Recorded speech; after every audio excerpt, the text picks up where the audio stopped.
नमस्कार दोस्तों, मैं रूह केटाडी आपका चैनल पर स्वागत करती हूँ। आई होप आप सब लोग बहुत अच्छे होंगे। दोस्तों, चूंकि आज मैच चल रहा है इंडिया और पाकिस्तान का, तो आपको पता है कि जब इंडिया और पाकिस्तान का मैच आता है तो ऑब्वियसली बात है कि एक दिल की धड़कनें जो हैं वो तेज़ हो जाती हैं और हर भारतीय यही चाहता है कि उसकी टीम जीते। तो उम्मीद वही है कि इंडिया जीते, लेकिन देखते हैं कि क्या होता है, क्योंकि ये गेम है और गेम में गेम स्पिरिट जो है वो बहुत ज़्यादा ज़रूरी है कि गेम है। देखते हैं कौन जीतता है कौन हारता है, और हकीकत यही है कि एक टीम जीतेगी तो दूसरी टीम हारेगी। अब बाकी देखते हैं। और सबसे बड़ी बात है कि सबसे बड़ा लॉस हमारे इंडिया का यही रहा है कि कोहली और शर्मा दोनों प्लेयर जो हैं वो अर्ली मैच में चले गए हैं, आउट हो गए हैं। तो बाकी कुछ नहीं कहा जा सकता, क्योंकि बाकी भी प्लेयर बहुत अच्छे प्लेयर हैं, लेकिन लेट्स सी कि क्या होता है। तो ये तो थी मैच की बात। अब बात आती है वारदात की।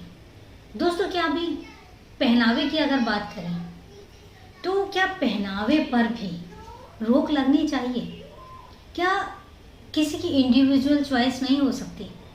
मेरे हिसाब से हर किसी की एक इंडिविजुअल चॉइस होती है।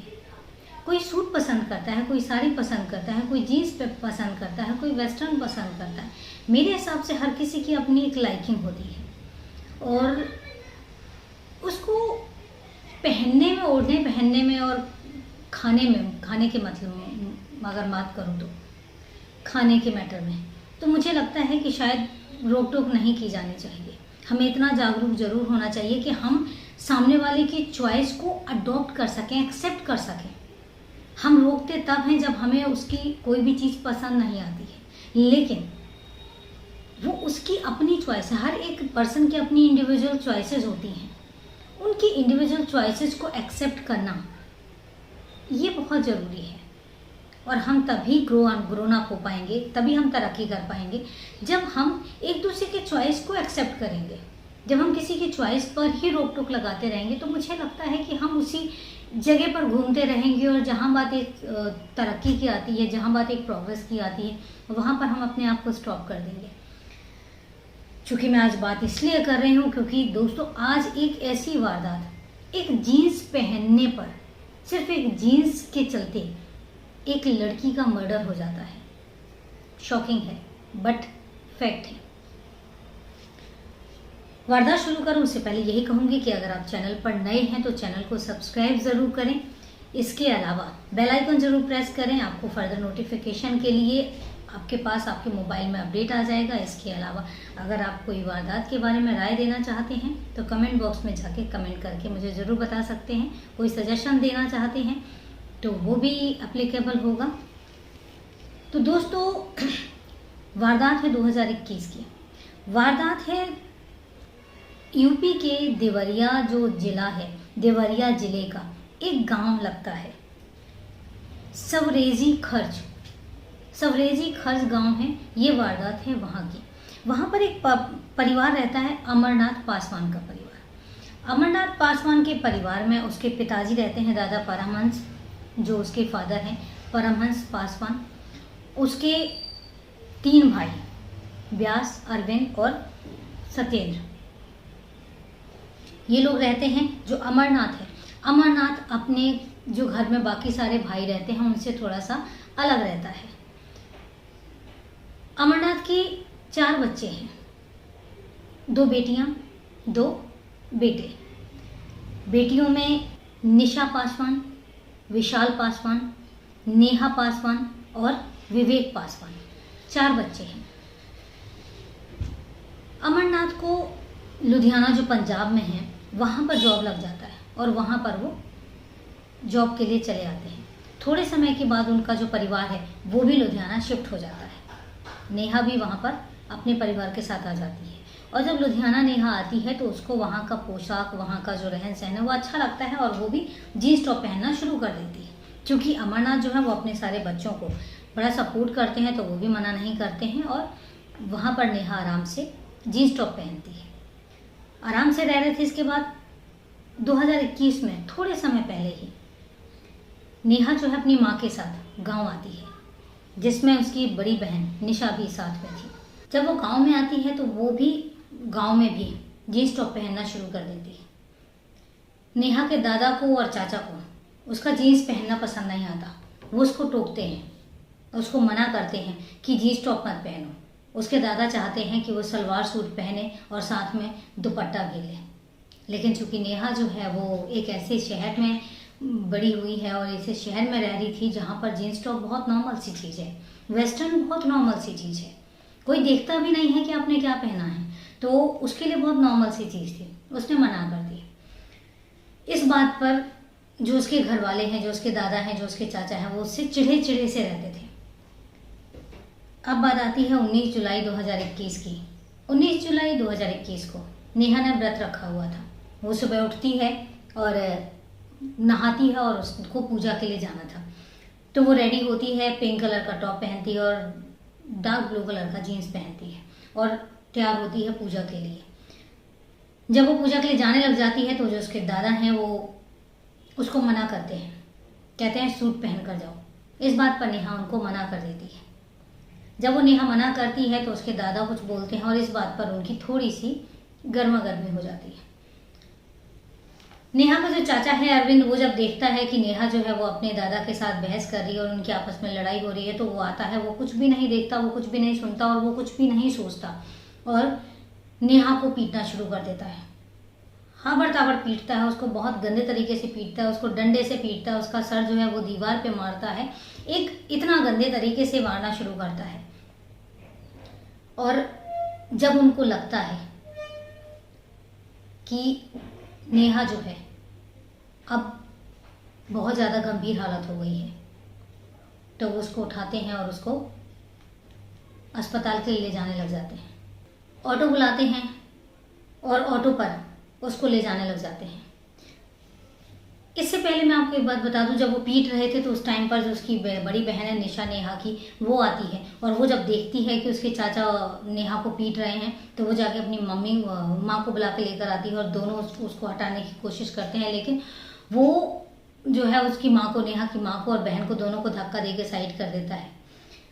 अब ऑटो में जब बिठाने लग जाते हैं तब निशा की माँ दोनों उसको ऑटो में जाने की जिद करने लग जाते हैं। तब वो दोनों के दोनों, दादा और चाचा दोनों, उसको लेकर जाने नहीं देते और उनको साथ में नहीं जाने देते, उनको धक्का देके साइड कर देते हैं और वो उसको ले जाते हैं वहाँ से अस्पताल के लिए।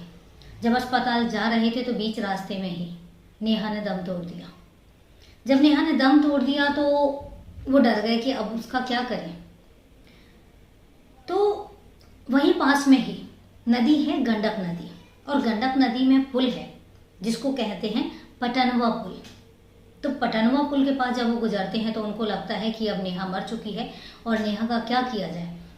तो वो डिसाइड करते हैं कि एक काम करते हैं, इसका जो लाश है वो नदी में फेंक देते हैं और वो शव को लेते हैं और शव को नदी में फेंक देते हैं। लेकिन शव जो है वो नदी में ना जाके वो पुल में अटक जाता है, उसके एक पैर अटक जाता है और वो जो लाश है वो वहीं पर लटक जाती है। जब वो लाश लटक जाती है तो वो डर जाते हैं और वहाँ से भाग जाते हैं। भागने के बाद वो घर आते हैं। जब घर आते हैं तो निशा और निशा की माँ दोनों उनसे पूछते हैं कि वो कहाँ हैं। तो इस बात पर वो कोई जवाब नहीं देते हैं और गाली गलौज करके और वहाँ से चले जाते हैं। थोड़ी देर बाद में फिर दोबारा से पूछा जाता है तो वो कहते हैं कि वो ठीक है, अस्पताल में भर्ती है। और उनके बाकी चाचा भी यही चीज़ बोलते हैं कि वो अस्पताल में भर्ती है और उसको किसी से मिलने के लिए मना किया गया है क्योंकि उसकी हालत गंभीर है। बार बार उसकी माँ और उसकी बहन जो है वो पूछते हैं कि कौन से अस्पताल में है, कहाँ लेकर गए हो, कहाँ उसको भर्ती किया है, लेकिन वो कुछ भी नहीं बताते हैं। और उसके दादा और उसके चाचा वहाँ से चले जाते हैं। यहाँ दूसरी तरफ जब पुल पे वो लाश लटकी हुई थी तो आते जाते लोगों ने जब देखा कि यहाँ पे एक लाश लटकी हुई है तो वो पुलिस वालों को इन्फॉर्म करते हैं। पुलिस जब मौका वारदात पर पहुँचती है तो किसी तरह की तरीके से वो लाश जो है वो निकाली जाती है। जब निकाली जाती है तो जो गांव के लोग हैं वो कहते हैं कि अरे ये तो पासवान की बेटी की नेहा की लाश है। जब इतनी बात सुनी थी तो पुलिस जो है वो लाश का पंचनामा करके पोस्टमार्टम के लिए भेज देती है और इसके बाद उनके घर जाती है। जब उनके घर जाती है तो उनकी माँ और उसकी बहन सारा जो वारदात है वो सारी वारदात बताते हैं। सिलसिलेवार बताते हैं कि हुआ क्या था और किस वजह से उसके चाचा ने और उसके दादा ने मारा था। लेकिन वो एक बात और भी बताते हैं कि इन्होंने तो मुझे ये बोला था कि नेहा जो है वो अस्पताल में भर्ती है और उसका इलाज शुरू हो चुका है। तब पुलिस वाले बताते हैं कि नहीं, उसकी लाश मिली है जो पुल में लटकी हुई थी। अब इस बात पर चाचा और दादा की तलाश जारी होती है और ज़्यादा मशक्क़त नहीं करनी पड़ती है, दोनों को गिरफ्तार कर लिया जाता है। दोनों के अलावा उस घर में तकरीबन 9 लोगों को गिरफ्तार किया जाता है। चाचाओं को गिरफ्तार किया जाता है, उनकी चाचियों को गिरफ्तार किया जाता है, क्योंकि वो इन सब में कहीं ना कहीं भागीदार थे, टोकने में और इस चीज़ को कहते हैं हौसला बढ़ाने में। वो सारे के सारे जिम्मेदार थे, तो उनको किसी ना किसी एक्ट के थ्रू अरेस्ट किया जाता है और अरेस्ट करने के बाद पुलिस वाले उनको थाने लेकर आते हैं। इसके बाद नेहा की पोस्टमार्टम रिपोर्ट आती है और पोस्टमार्टम रिपोर्ट में जब खुलासा होता है तो पता चलता है कि नेहा के सर पर चोट लगने की वजह से नेहा की मौत हुई है। इसके बाद चार्जशीट फाइल होती है, केस कोर्ट में है, सभी लोग गिरफ्तार हो चुके हैं। अब देखते हैं कि कोर्ट क्या डिसीजन लेता है, कोर्ट क्या फैसला देता है, क्योंकि 19 जुलाई 21 की बात है, ये 22-23 अभी 23 चल रहा है, इतनी जल्दी तो डिसीजन भी नहीं आता। देखते हैं क्या डिसीजन आता है और इसके बाद ही आगे क्या कार्रवाई होती है। तो ये तो थी बात नेहा मर्डर केस की, लेकिन बात ये आती है कि आखिर क्यों ऐसा होता है और क्या होना ज़रूरी है। दोस्तों, इन चीज़ों पर सवाल भी होने चाहिए और जवाब भी होने चाहिए, दोनों चीज़ें होनी चाहिए। आपकी इस बारे में क्या राय है? मैं चाहती हूँ कि ज़्यादा से ज़्यादा कमेंट करके बताएं, आप इस बारे में क्या सोचते हैं। मेरा ये मानना है कि पहनावा और खाना पीना हर इंसान की अपनी निजी चॉइस होती है। हाँ, ये ज़रूर होता है कि हमारा जो इंडियन समाज है वो एक कल्चर से जुड़ा हुआ है, एक संस्कृति से जुड़ा हुआ है। इतना वल्गर नहीं होना चाहिए कि जिसमें लिमिट्स क्रॉस हो जाए, लेकिन अगर लिमिट्स क्रॉस नहीं हो रही हैं तो पहनावे का, पहनने का, खाने पीने का हक तो सभी को है। आपकी क्या राय है? राय ज़रूर दीजिएगा, मैं आपकी कमेंट्स का वेट करूँगी।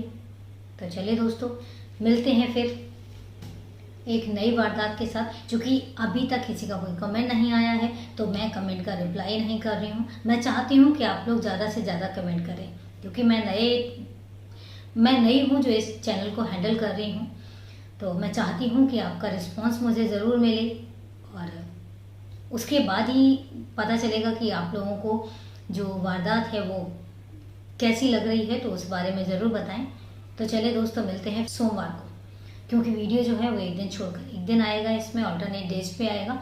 तो परसों मिलते हैं एक नई वारदात के साथ। तब तक के लिए नमस्कार, जय हिंद।